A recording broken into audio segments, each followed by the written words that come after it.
Said his country has uncovered an Islamic State plot to bomb subway systems in New York and Paris. Sky's Foreign Affairs editor Sam Kiley joins me now. Sam, how credible are these reports?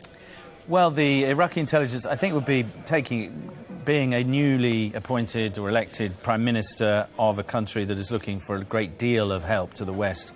I think it would be fairly unlikely they'd make this sort of statement as a scare.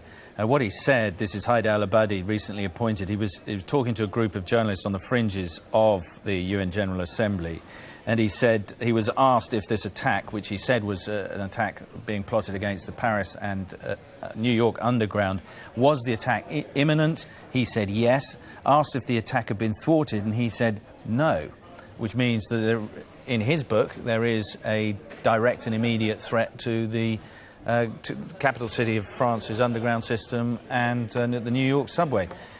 If that is the case, that will be scrambling the security services. What there hasn't been, though, is an uptick in at least obvious security in either location, beyond the natural security you would see at the UN General Assembly, which of course is in New York as well. He gave this information to the Americans earlier on today, it's believed, and there hasn't yet been a reaction. Now, that may just be because there's a bit of a time lag, or it may be a plot that they're aware of and have got their control over it. Not all intelligence reactions to this sort of plot are visible. In many, many cases, indeed, they have to remain invisible because they are incomplete. So the first stage is to stop a violent attack occurring. If you can do that, then they want to be able to maintain a low profile in order to try and uncover all of the plotters and the other tendrils, particularly if it relates to an al-Qaeda style operation, which one assumes the Islamic State would be pursuing, which is to try to carry out an attack in multiple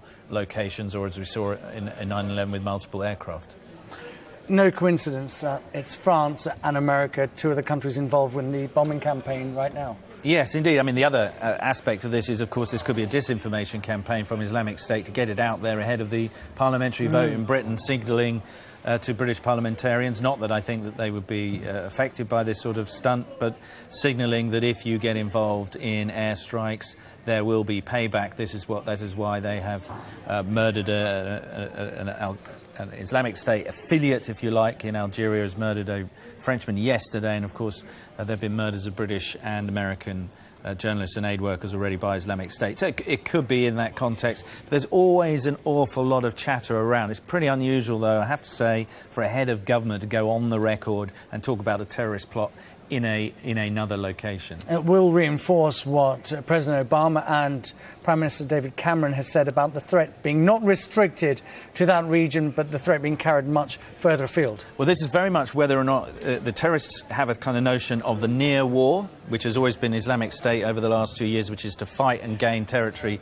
in the landscape in which you're operating. Al-Qaeda has always been interested in fighting the far war, the distant war. That's the war against the West. But, and this is the critical issue, in the view of intelligence sources, it was only a matter of time before Islamic State, in competition with Al-Qaeda, in a sense, there's a race on now to achieve a great spectacular attack against the West and emerge as the preeminent Islamo-fascist organisation in the world.